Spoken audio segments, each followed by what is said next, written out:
topics and opinions expressed in the following show are solely those of the hosts and their guests and not those of W4CY Radio, its employees, or affiliates. We make no recommendations or endorsements for radio show programs, services, or products mentioned on air or on our web. No liability, explicit or implied, shall be extended to W4CY Radio or its employees or affiliates. Any questions or comments should be directed to those show hosts. Thank you for choosing W4CY Radio.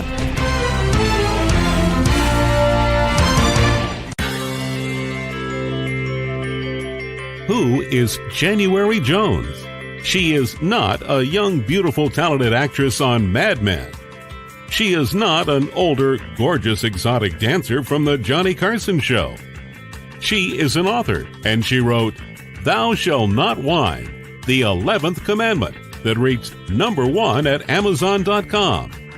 She is a reality TV golf personality with World High Stakes Golf televised on HDNet. She is a humorist and winologist expert. She is your featured host today on January Jones Sharing Success Stories. So sit back, relax, and get ready to laugh and listen to Ms. Jones with her eclectic roster of guests as you learn life's lessons. These stories plus sharing equals success. Welcome, and remember, beware, because you are entering the no whining world of January Jones.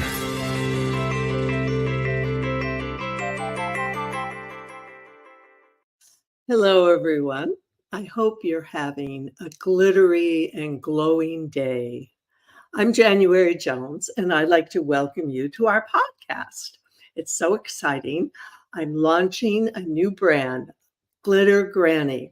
Yes, and you can see I have my glitter wallet, my glitter drink, my glitter turquoise hat, and guess what? My glitter cane that matches my hat. These are all things that you can buy and get for yourself too if you go to glittergranny.com. Now for my listeners, let me ask you a question. Have you ever met a TV actress? Tell me, do you know who Norman Lear is? Well, yeah, we all know who he is. He was the one who created Facts of Life and so many other incredible shows. Do you know anyone, have you ever met anyone with a disability? Are you ready to meet someone who has a very unique and very interesting story to share with us today? Have you ever heard of an incredible book called Geri's Gems and Jewels? If you can answer yes or maybe to any of these questions, then you are in the right place. And I'd like to welcome you to January Jones Sharing Senior Success. Yes, you heard me right, senior success. So now it's time, rest, relax, go get some cheese, get some crackers. Oh yeah, and grab some wine as you enter the no wine zone.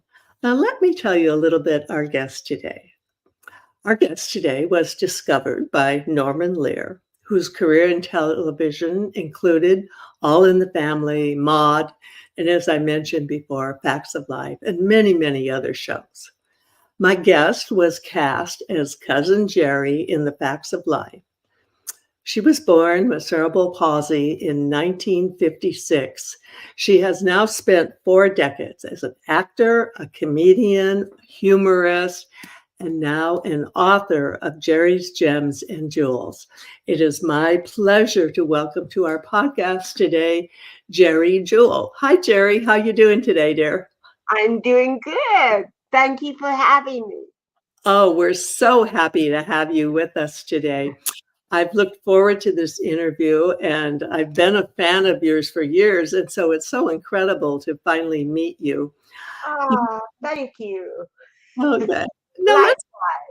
No, for sure. Well, let's begin with your story.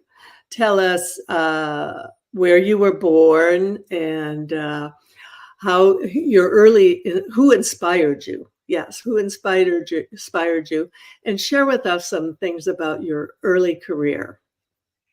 Well, I was born in Buffalo, New York. Oh. That was my first disability. Well, we have a son-in-law who was born in Buffalo, and he went to Canisius. And every winter, when I see the snow falls about 30 inches, maybe there, I always call him and remind him how nice it is to live in California. I know. Well, I left Buffalo when I was 18 months old.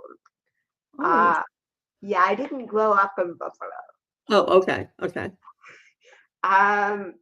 My parents needed to find a correct diagnosis for me because my mom knew there was something wrong, Uh-huh. and she kept taking me from doctor to doctor in New York, and nobody could really diagnose me correctly.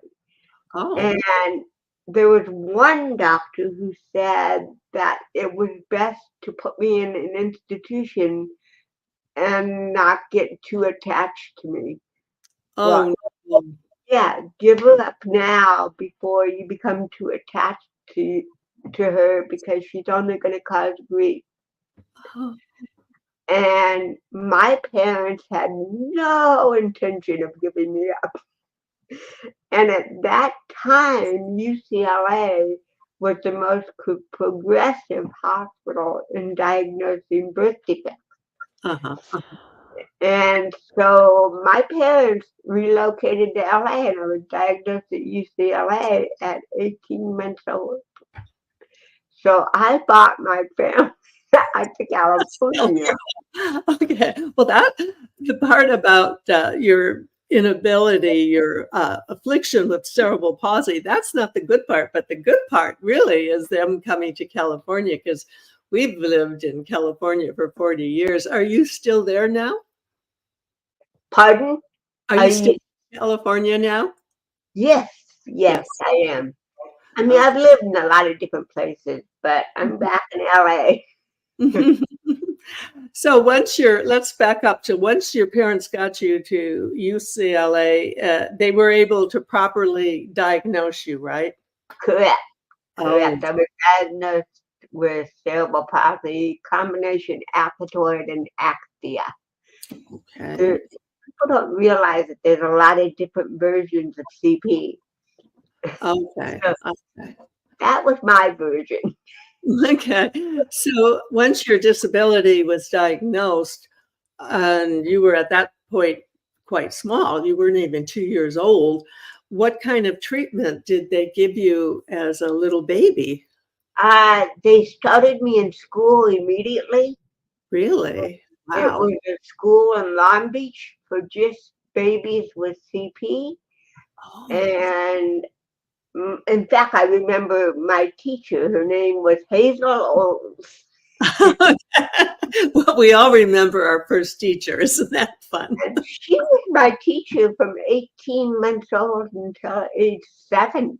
Oh, wow. Did you live at home, or did you live with her? I lived at home, and my dad worked, and my mom couldn't drive, so she put me in a taxi every morning to school. Oh my gosh. That's the early version of Uber. Well, you know what? I learned my independence very young. I bet you did. Yeah, I just put 2 of my grandkids on Uber today. They flew in, and so they're going to stay with us. And I use Uber all the time. We're doing a commercial for them. Wow. Okay. So you were in school as a baby, and you were with her till you were 7. And I'm so delighted to hear that you actually were able to live at home, because I've talked to other people with disabilities, and they weren't allowed to live at home. They had to stay wherever they were sent. Well, my parents, especially my mom, was so proactive. I Wow. mean, they sold almost all their living room furniture to make room for parallel bars, standing tables, so I could do exercises and learn how to walk at home as well as school. The only thing they wouldn't give up was the TV. That bodes well for your future. Well, you know what's interesting? Do you know what a standing table is? Yes, yes.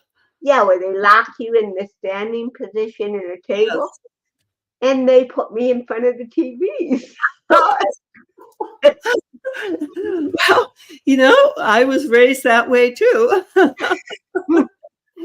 And now all my grandkids, they are all in front of their iPads or their iPhones. We're going to take a break right now.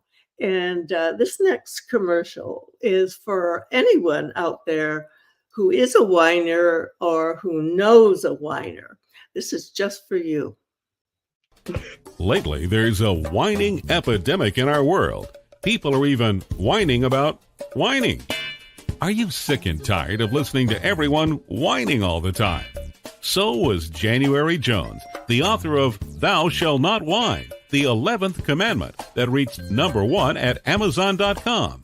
Ms. Jones based her book on a survey of the top 10 things that people whine about at all ages and all stages of life. January is a success coach that can tell you how to help others. When you buy Thou Shalt Not Whine, the 11th commandment, you'll find out what people whine about and how to stop them from whining. This is the perfect gift book to give or get for any occasion. Thou Shalt Not Whine was voted the best gift to be given anonymously for those special people in your life. Ms. Jones is an internationally known author in the style of Irma Bombeck, specializing in housewife humor with her book being published in Korea and China. You can find Thou Shalt Not Whine at Amazon.com. Welcome back. My delightful guest today, Geri Jewell, and we've been sharing her story. Geri, I'm curious, were you an only child, and what type of work did your father do that you could just move? Oh, I see your kitty cat there. Yeah, she won't put her back to the camera. Yeah, that's fun. Her name is Kiki. Her name is Kiki, and she is a Japanese bobtail. I did not cut her tail off.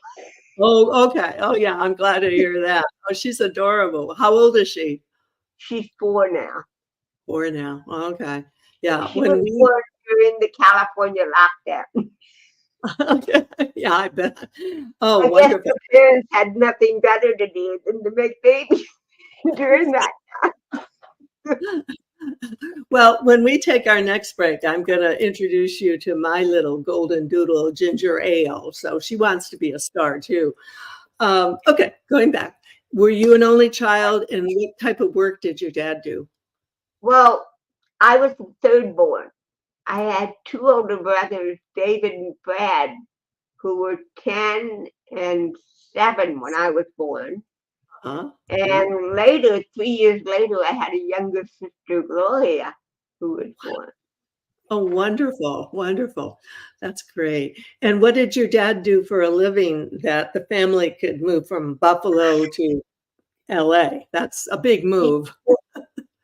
Well, he dabbled in different jobs. He was a chef in World War II in the Navy. Oh, okay. And so he got a job as a cook initially, but he gave up his job at DuPont in New York to move all the way here. Oh, wonderful. What a wonderful. They sacrificed so much for me. Yeah, and then eventually he was in the cemetery business for years. Oh, okay. Okay. So then you were with your wonderful teacher till you were 7. Then what type of schooling did you do at 8 years old? Well, I couldn't get out of the special ed system. Once you're in it, it's hard to get out. Uh-huh. So I was immediately put into special ed with all kinds of different children with disabilities. Age 7 until I was 15 years old, I was in special ed. Okay. And were you still able to live at home during that time? Oh God, yes. Oh, Of course. good. Because I've had other guests who weren't able, and I think that's so wonderful that you could be with your family and your brothers and sister. That's fabulous. What a blessing. So did your education stop at 15, or were you able to go to college? Now, at 15, I was finally allowed to integrate into a regular high school. Oh, Not totally inclusive. They weren't there yet. But I went to the same high school that my brother went to, and I was allowed to take some regular classes, and then they had special classes. uh-huh. And this one department, the OH, orthopedically handicapped department, that's what they called it. Okay. This is really a fascinating story that you're sharing. And I'm sure for some of my listeners, you may be the first person with a disability that they've been able to chit chat with. And I think this is a real gift that you're giving all of us today. Okay. So after high school, then what did you do? In a seashell, I don't like to say nutshell. In a seashell, I went to college for 3 years. Okay. Yeah.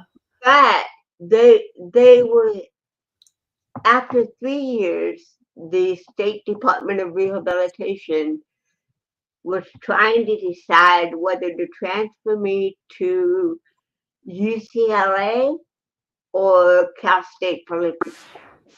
And my mom was really excited about that because she always told me, you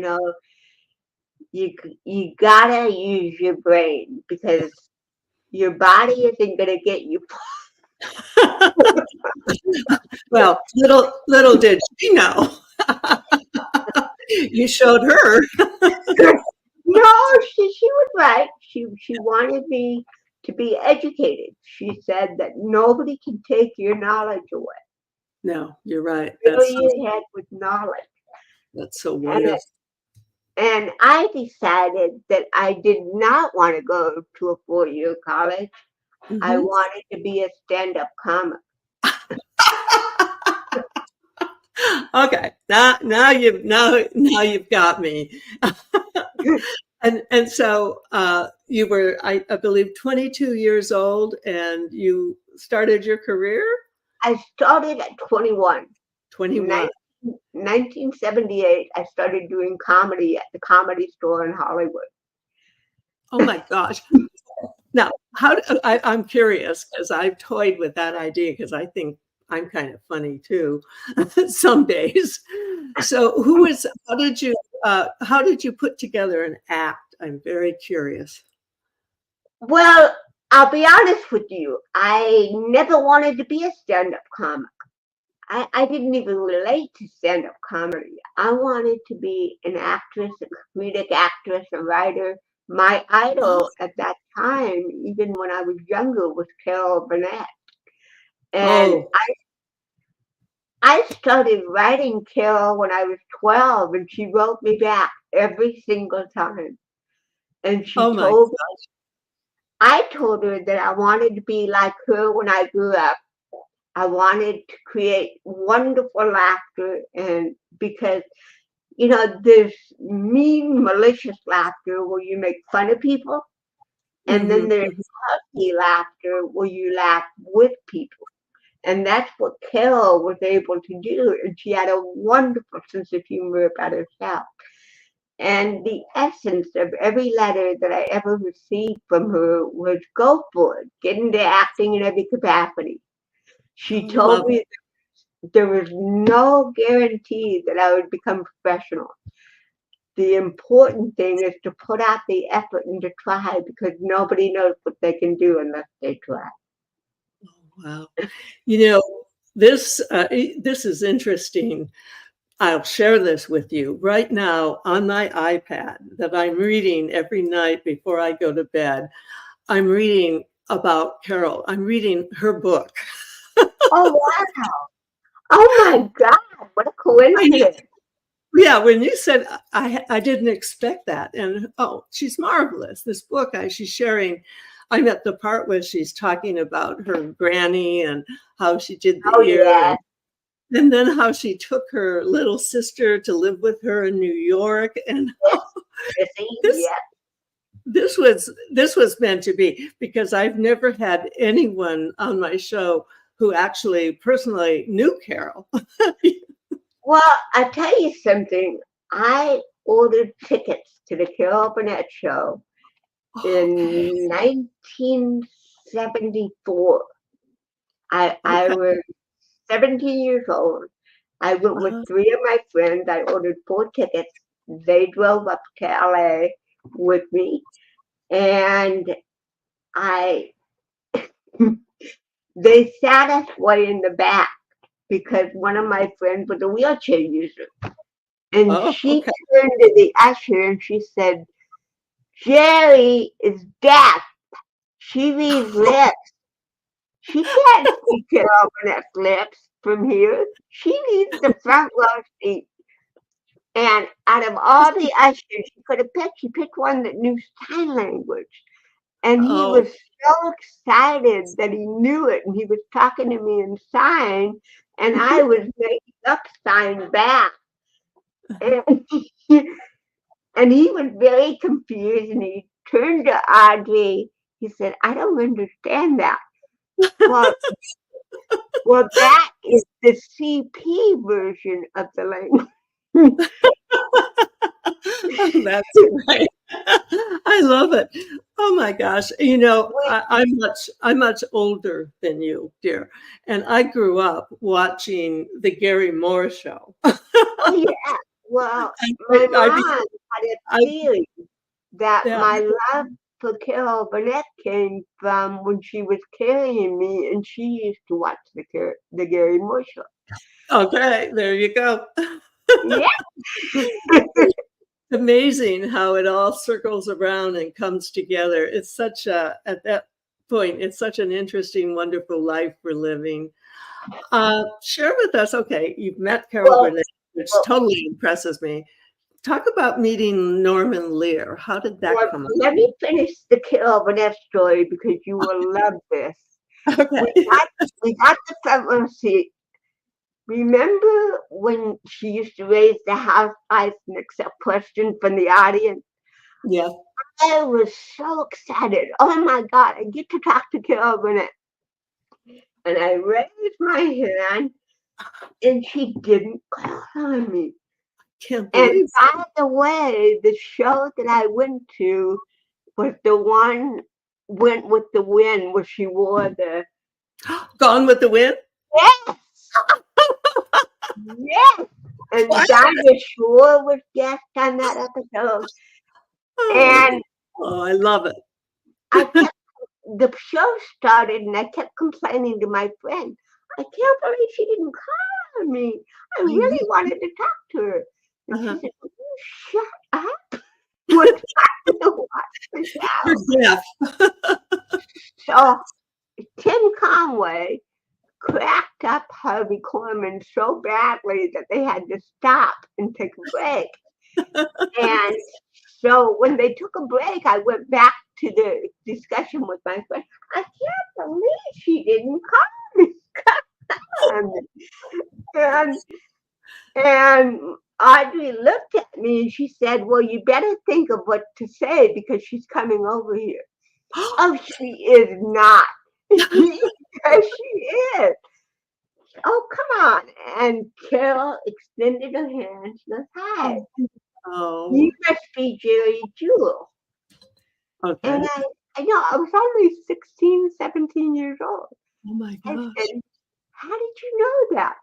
No, just a clue. Because I wrote her all the time and she knew I had cerebral palsy. Okay. And she said, I just want you to know that I love your poetry. Oh, I love your letters. And I hang up your poetry in my office so everybody can read it. oh my gosh. How And I said, oh, thank you, Carol. Can you do one more thing for me? yeah. She's trying to do a show. What? What do you want me to do? And I said, well, I wrote a paper for my English class on you. And if you sign it, I'll get a better grade. Okay. Yeah. Good thinking. And she signed it. And I got an A. Oh, I bet you did. Wow. Your teacher must have been really, really impressed. Right now we're going to take a break and we're going to talk about some people that have been on the show, and they're people that I call priceless personalities. And a lot of them are just like Carol. Have you ever met someone who was unforgettable? Someone who has touched your heart and soul? People who have faced difficult problems? People who have struggled to find solutions? People who fearlessly shared their stories? People who have not only informed you, but inspired you. People who have priceless personalities. I have been fortunate to host an internet radio talk show called January Jones Sharing Success Stories, and it has been my privilege to interview hundreds of guests. My guests have shared their stories, their struggles, their secrets, and their successes in their own words. In this book, we're talking about people dealing with problems such as incest, molestation, runaway kids, child abuse, drug abuse, polygamy, unemployment, scandal, and starting over. Then there are my guests dealing with difficult physical struggles such as blindness, cancer, and birth defects that are beyond traumatic. My guests have all been exciting, eclectic, and energizing. They have amazed, amused, and even astonished me. I have adored getting to meet them, and I adore sharing them with you. Attention all listeners. Priceless Personalities, Success Stories Shared by January Jones, Volume 2 is now available at Amazon.com in paperback and Kindle editions. You'll be able to meet 10 amazing people who will be sharing their own personal stories with all their struggles, successes, and solutions, sprinkled with lots of humor and hope. Priceless Personalities features a teenager who becomes one of the famous Supremes from Motown, a nurse who as a humorist helps people to heal, an inspiring laughter yoga instructor, a mother dealing with the loss of a child, an incredible motivational speaker, a woman who married 5 times, a gifted paranormal nurse, a wise economist, a funny female humorist, along with an older man sharing his sweet childhood in the Deep South. January's guests are all amazing and amusing. You will never forget meeting them. Go to Amazon.com for your own priceless experience. Welcome back with another priceless personality. And believe me, Carol, if I can ever, not I call him Carol, Geri, Carol on the brain. If I ever write volume 3, you're certainly going to have a chapter of your own in my book. Thank you. What a compliment. Well, this show is geared for senior success. And as seniors, as a senior, I really appreciate you. Now let's talk about your career. What happened? Norman Lear. How did you meet Norman Lear? Yes. And you can see my t-shirt. It says, I still believe in Norman Lear's America. I want to get one of those. I'll get you one if you want me to. That'd be great. I was asked to perform at the second annual Media Access Awards in 1980. Okay. And in the audience that night, Norman Lear was there, including Charlotte Rae. Oh, okay. And Norman came up to me after my show, and he said, you're really funny, kid, but you're way before your time. I said, so wait a couple months. Yeah. So that's brilliant, and it wasn't He foreplanned. laughed. He couldn't believe I said that. Perfect. I love Uh, yours. and 2 months later, he cast me on Facts of Life.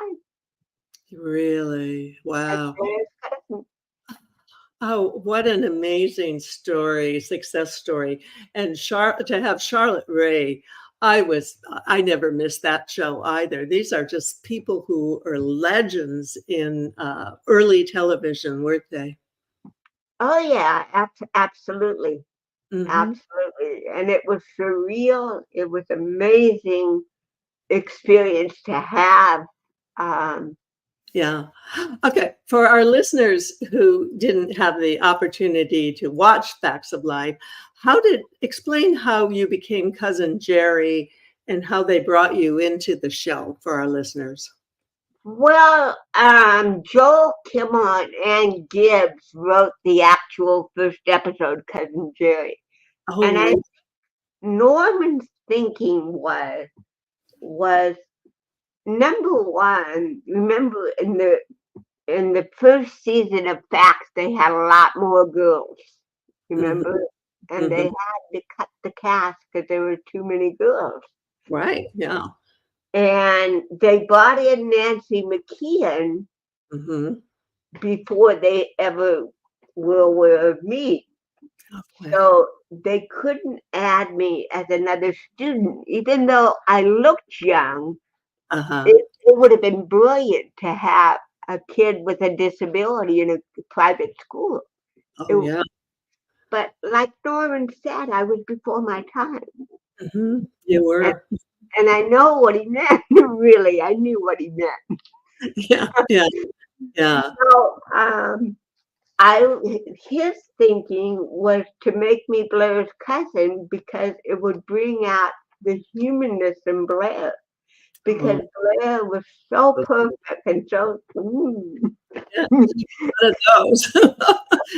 So beautiful. and it worked. Um, Uh-huh. with a good chemistry. In fact, I'm going to have dinner with Lisa Wexler tomorrow. So we are still connected. Wonderful. Yeah. Yes. Well, I'm a fan of all of you. For our listeners, how long were you with the show, and how did it? I know that created opportunities for you in so many other shows. Share that with us, okay? Well, truthfully, there was a lot of trauma in my life at that time Oh, because my ex-manager embezzled all my money oh my that I God. made. And there were so many people taking advantage of me. And because I was so young and so naive, and that's common in Hollywood. I just had the disability thing on top. But Lisa Wexler really looked after me.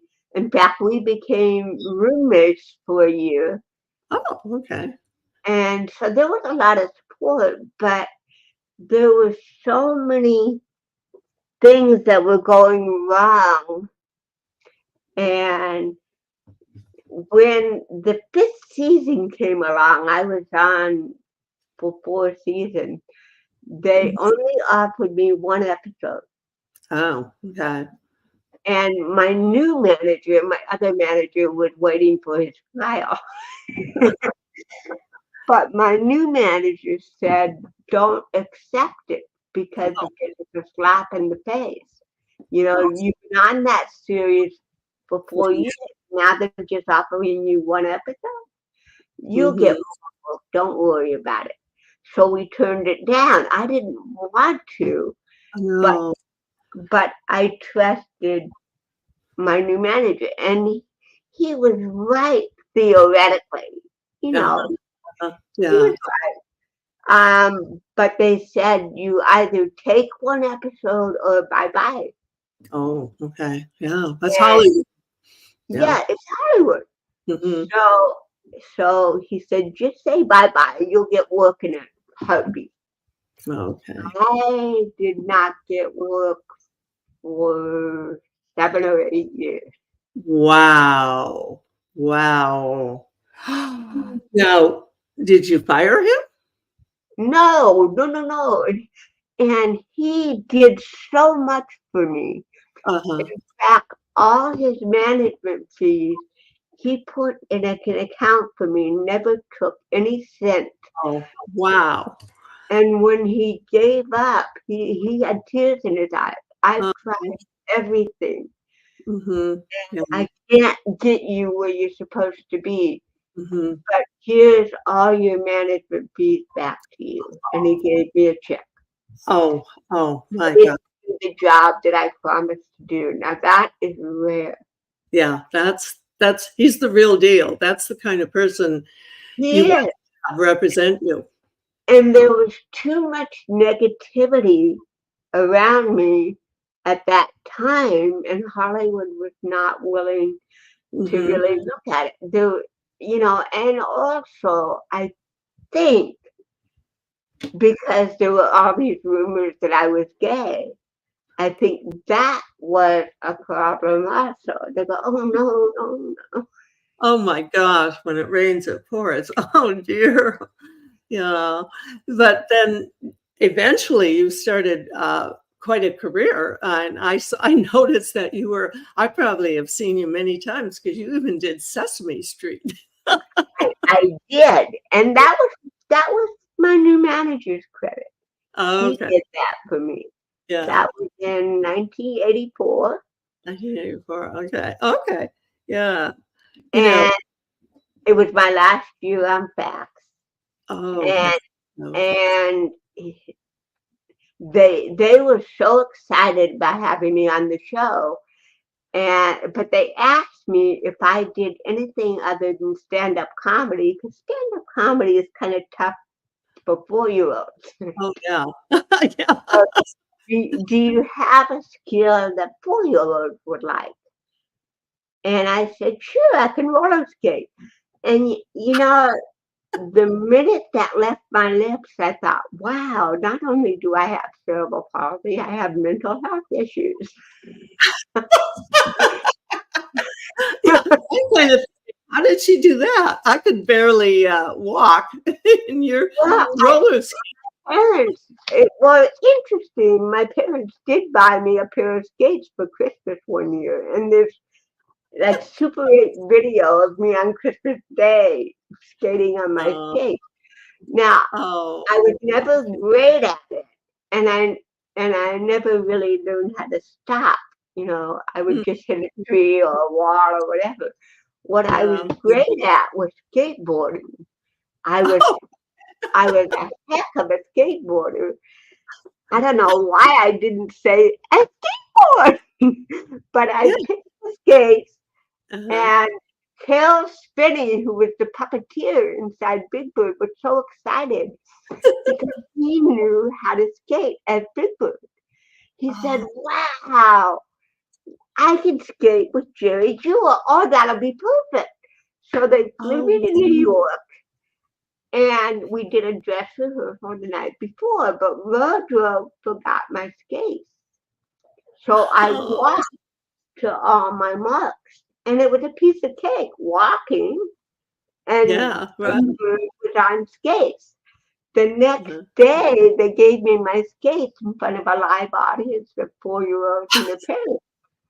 And they Yeah. said, they opened the curtain and they said, okay, go to your mark. You know where it is. You saw it last night. Go. Uh, I was going so fast. Now, this was a matter of seconds that I realized that I didn't know how to stop. And I thought either I'm going to hit the camera or I'm going to go over the railing and hit these parents, the 4-year-olds. Oh, that could be messy.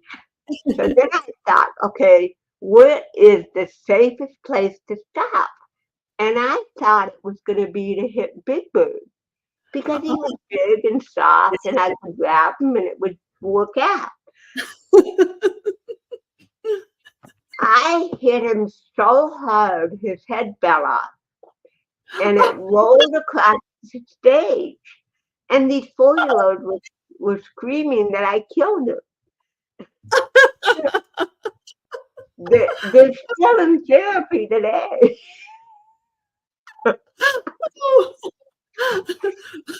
Oh my gosh, that's hysterical. I think I must have missed that episode. Yeah, it was such a wonderful show. At that many years ago, I was a young widow and I had two small children, and we actually used to eat dinner every night in so we could eat with Mr. Rogers at Sesame Oh, Street, God, and yeah. we kind of thought we were part of his family, and that show was incredible. But so was Big Bird hurt or was he okay? Yeah, Carol and I actually became friends, and he said I was the only celebrity guest that ever decapitated him.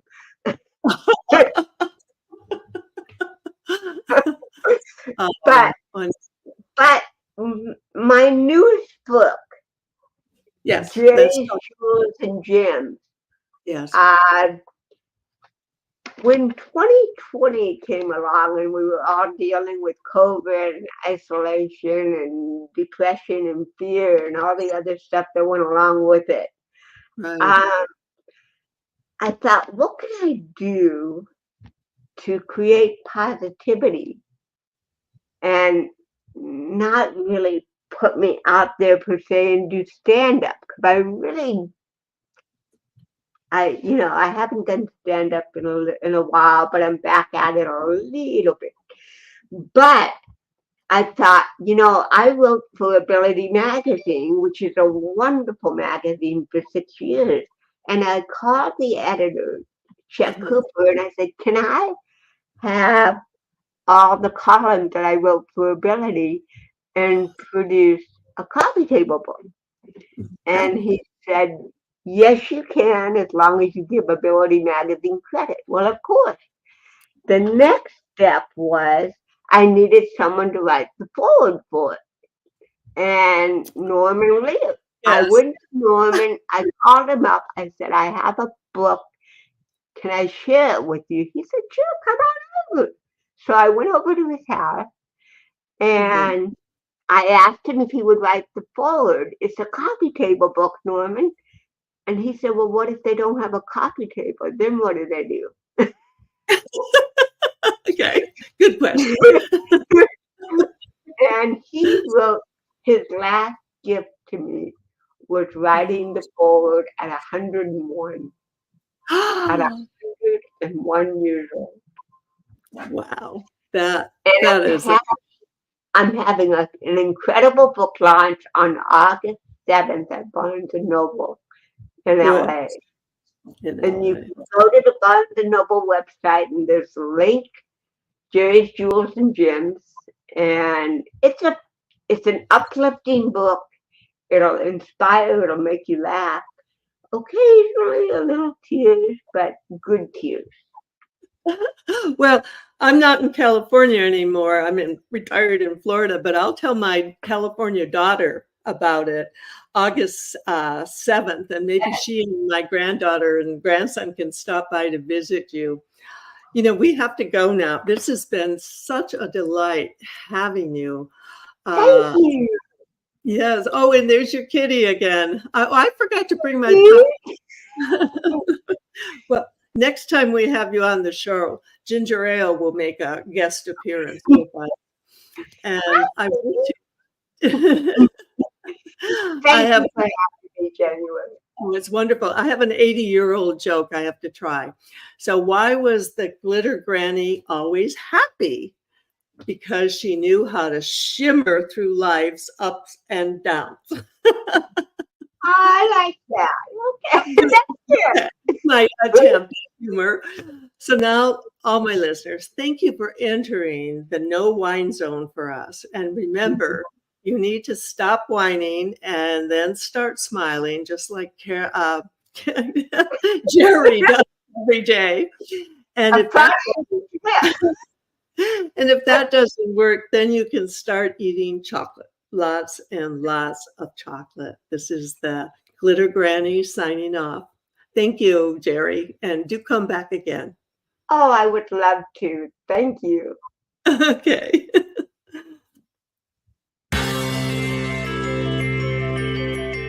We want to thank you for listening to January Jones Sharing Success Stories. Always remember Ms. Jones' personal mantra, if you can think it, you can do it. That's what all of our guests have done with their lives, and so can you. You are the ultimate success coach in your own life. All you need to do will be to start sharing your own story with your family and friends. We hope that our guest stories will encourage you to explore an equation in your future that will combine your creativity plus connecting with others will enable you to be successful too. Always remember, your passion plus your purpose will equal prosperity as you explore the wonderful world of January Jones.